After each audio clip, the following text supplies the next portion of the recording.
I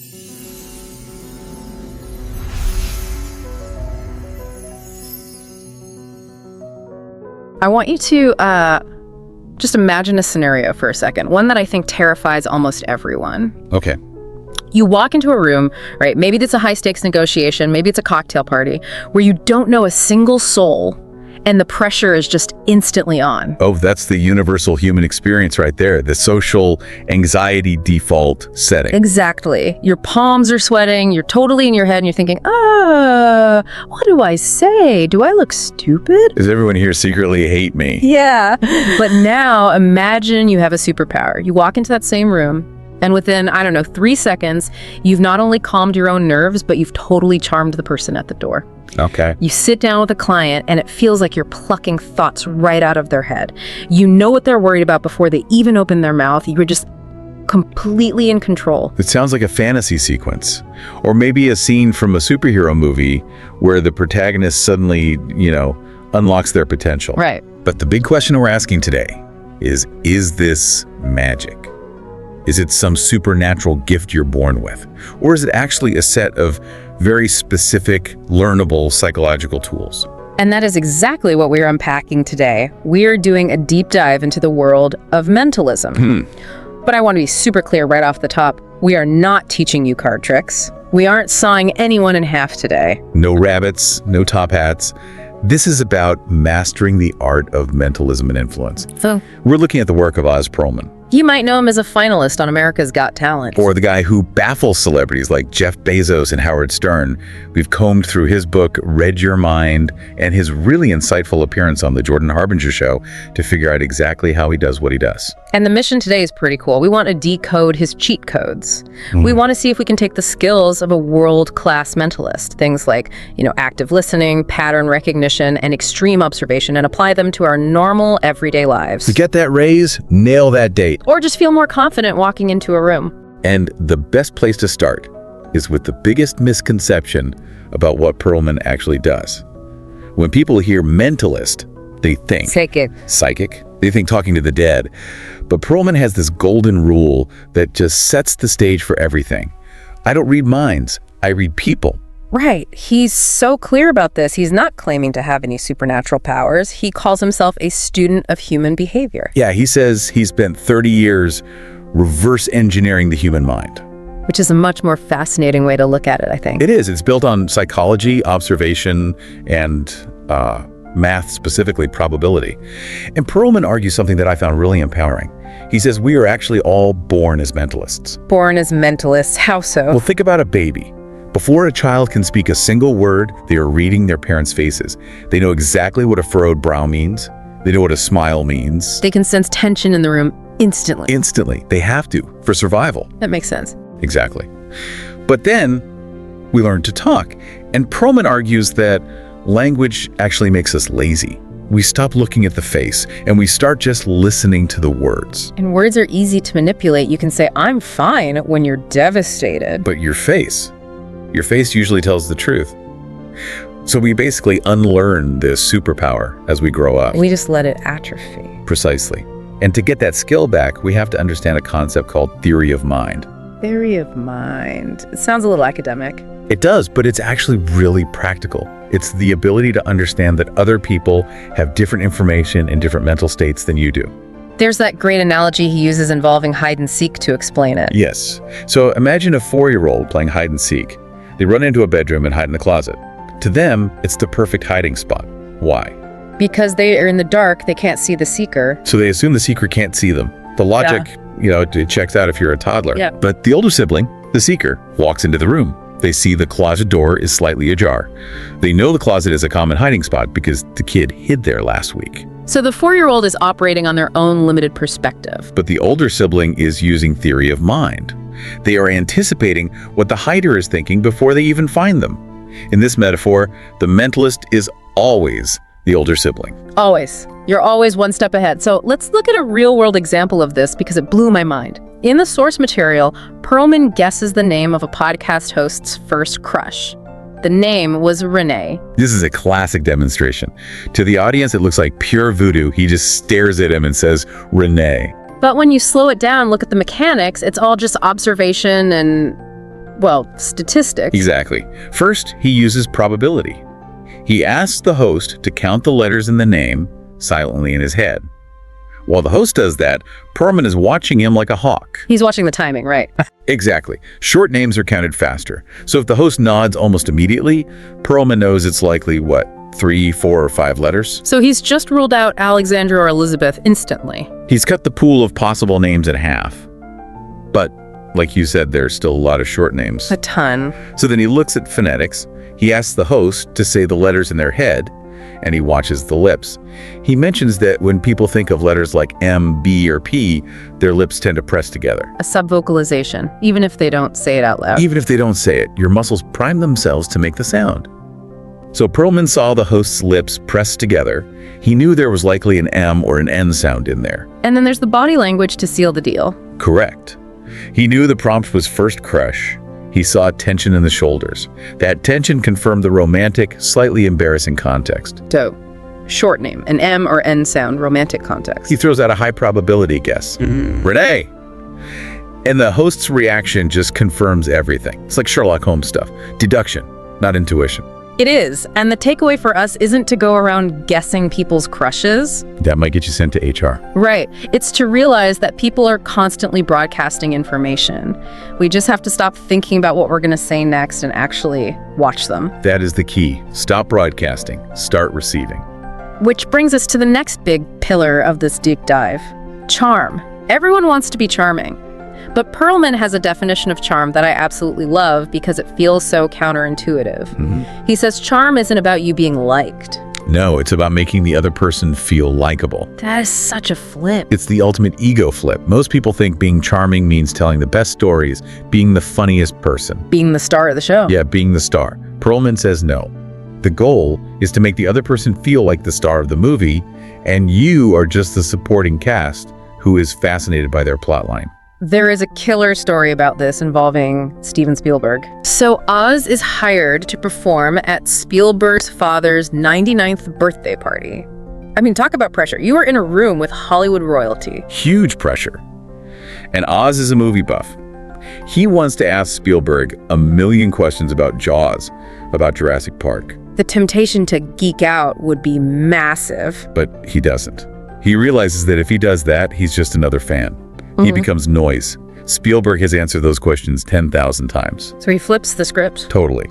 He spends 20 minutes talking to Steven Spielberg, and he walks away realizing he didn't ask a single question about movies. What did they talk about then? Spielberg spent the entire 20 minutes asking Oz about his life. How did you learn this? Where are you from? How does this work? Wait, so Spielberg was the one using the charm technique on him? Exactly. That's why he's Steven Spielberg. He made Oz feel like the most interesting person in the room. And because of that, Oz walked away thinking Spielberg was the most magnetic person he'd ever met. That's the catchphrase right there. The most interesting person is the most interested person. And that ties into another concept Pearlman talks about called cat string theory. I love this visual because I have a cat, and it is 100% accurate. It's simple. A cat only chases a string when it's moving, when it's just out of reach. If you drop the string on the floor and let them have it, the game is over. The cat gets bored and walks away. So in conversation or business or even dating, don't drop the string. Keep a little mystery. Exactly. Don't reveal everything at once. Give people breadcrumbs. If you explain exactly how you did the magic trick, the wonder is gone. If you go on a first date and dump your entire life history and trauma in the first 10 minutes, you've dropped the string. You want people to feel like they are figuring things out alongside you. That keeps them chasing. It's about engagement. But you have to get them hooked in the first place. Pearlman talks about the first 10 seconds. He says people make a judgment about you almost instantly. It's extremely fast. And if you sense skepticism, which, as a mentalist, he deals with constantly, he uses a tactic called the elephant in the room. Oh, I use this sometimes without realizing it. It's so disarming. It's very effective. Let's say you walk into a meeting. You're young, maybe inexperienced. You look at the people across the table and you know they are thinking, this kid is going to waste our time. Usually our instinct is to ignore that feeling and try to act extra confident to compensate. Which just comes off as arrogance or insecurity, Pearlman says. Verbalize it. Say it out loud. I know what you're thinking. I look 12 years old. Or, I know you're busy and this might seem like a distraction. It works because you've just validated their inner monologue. You proved you read their mind, which instantly builds trust. You aren't fighting their perception, you're acknowledging it. Suddenly, you're on the same side. Okay, I want to get into the tactical toolkit. Pearlman offers some really specific cheat codes for connection. The first one is for the thing we all struggle with, remembering names. He calls this the lather, rinse, repeat method. Sounds like shampoo instructions. It is, but for your brain. It's listen, repeat, reply. Walk us through it. Step 1, listen. This sounds obvious, but most of the time we aren't listening. We're thinking about our handshake or if we have spinach in our teeth. We have to actually hear the name. Step 2, repeat immediately. Hi, I'm Sarah. Nice to meet you, Sarah. Saying it out loud locks it in. It creates a sonic memory loop. And then step 3, reply. Continue the conversation, using their name if it's natural. He challenges us to try this with 5 new people. It forces you to be present. And he pairs that with the power of notes. This is something Pearlman is religious about. This is his secret weapon.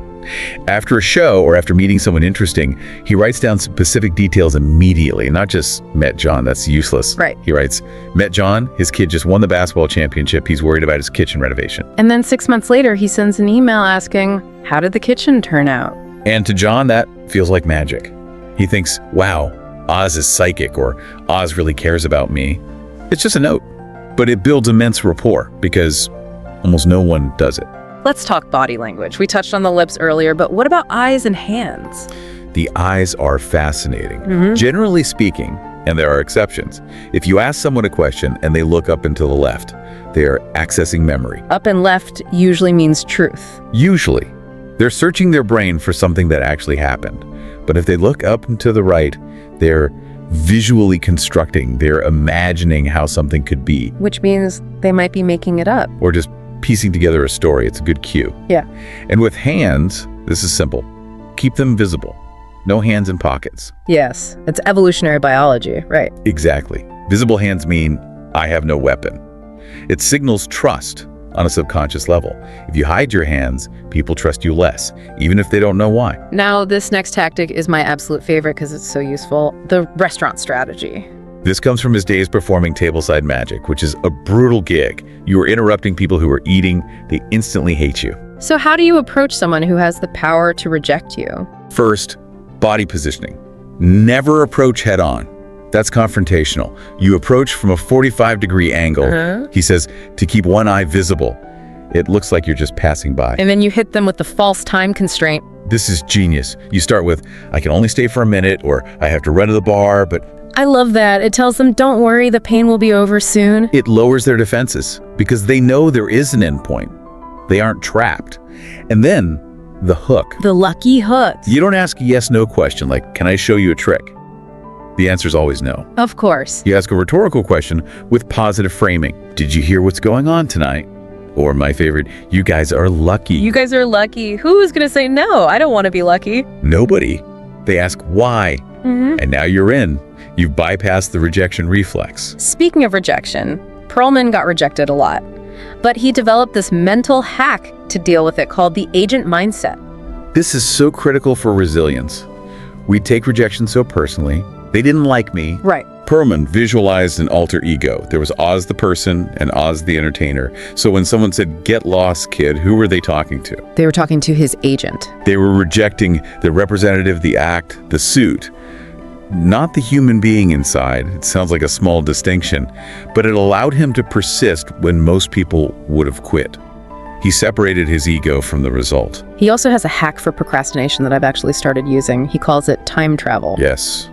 We procrastinate because we dread the feeling of doing the task now. The friction is in the present. So Pearlman says, stop focusing on the now. Fast forward 24 hours in your mind. Ask yourself, how will I feel tomorrow if this is done? Relief, light. Versus, how will I feel if it's not done? Stress, guilt.